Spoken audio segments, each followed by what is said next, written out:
अस्सलामुअलैकुम वरहमतुल्लाहि वबरकातुहू। आज हम सुनने जा रहे हैं एक ऐसी कहानी जो दिल को सुकून देती है, उम्मीद जगाती है और सिखाती है कि सच्ची तौबा से अल्लाह की रहमत कितनी जल्दी नाजिल होती है।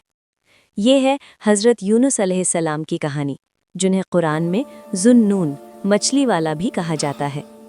अल्लाह ताला ने हज़रत यूनुस अलैहिस्सलाम को इराक़ के प्राचीन शहर नेनवा, आज का मोसुल क्षेत्र की तरफ भेजा। वहाँ की कौम बुत परस्ती और बड़े बड़े गुनाहों में डूबी हुई थी। हज़रत यूनुस ने सालों साल दिन रात मेहनत की, लोगों को अल्लाह की तरफ बुलाया, लेकिन सिर्फ 2-4 लोग ही ईमान लाए। आखिरकार एक दिन आप बहुत मायूस हो गए। उन्हें लगा कि अब ये लोग कभी नहीं मानेंगे। बिना अल्लाह के हुक्म के इंतज़ार किए आप गुस्से और मायूसी में कौम को छोड़कर चले गए और एक समुद्री जहाज़ पर सवार हो गए। समुद्र में अचानक भयानक तूफान आ गया। जहाज़ डूबने की कगार पर था। तब नाविकों ने कहा कि किसी एक शख्स की वजह से ये आफत आई है।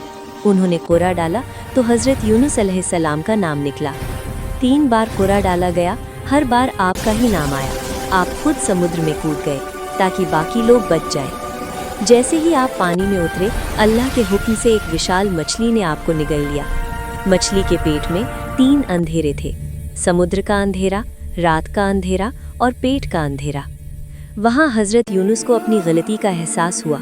उन्होंने रोते हुए सच्ची तौबा की और ये दुआ मांगी, ला इलाहा इल्ला अंता सुब्हानका इन्नी कुन्तु मिनज़ ज़ालिमीन। अर्थ है, कोई माबूद नहीं तेरे सिवा, तू पाक है, बेशक मैं ही ज़ालिमों में से था। कुरान में अल्लाह फरमाता है, अगर वो तस्बीह करने वालों में से न होते तो क़यामत तक मछली के पेट में ही रह जाते। अल्लाह ने उनकी तौबा तुरंत कबूल की। मछली को हुक्म हुआ और उसने हज़रत यूनुस को एक सुनसान समुद्री किनारे पर उगल दिया। आप बहुत कमज़ोर थे। धूप से बचने के लिए अल्लाह ने कद्दू यानी लौकी का पेड़ उगा दिया, जो आपको छाया देता रहा। धीरे धीरे आप तंदुरुस्त हो गए। इधर नीनवा की कौम ने उसी तूफान और अंधेरे के बादल देखे जो हज़रत यूनुस ने उज़्र यानी अजाब की चेतावनी दी थी। सारी कौम, बच्चे, बूढ़े, जवान, यहाँ तक कि जानवरों को भी, सब ने सच्ची तौबा की। उन्होंने काले कपड़े पहने, राख डाली और रो रो कर अल्लाह से माफ़ी मांगी। अल्लाह ने उनकी तौबा भी कबूल कर ली और अजाब डाल दिया। जब हज़रत यूनुस वापस आए तो हैरान रह गए। पूरी कौम यानी 1 लाख से ज़्यादा लोग ईमान ला चुके थे। ये एकलौते नबी हैं जिनकी पूरी कौम ने ईमान कबूल किया। इस कहानी से सबक ये है, सच्ची तौबा कभी देर से नहीं होती।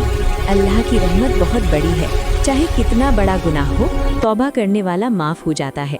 मुश्किलों में ये दुआ यानी आयते करीमा ज़रूर पढ़ें, अल्लाह तुरंत सुनता है।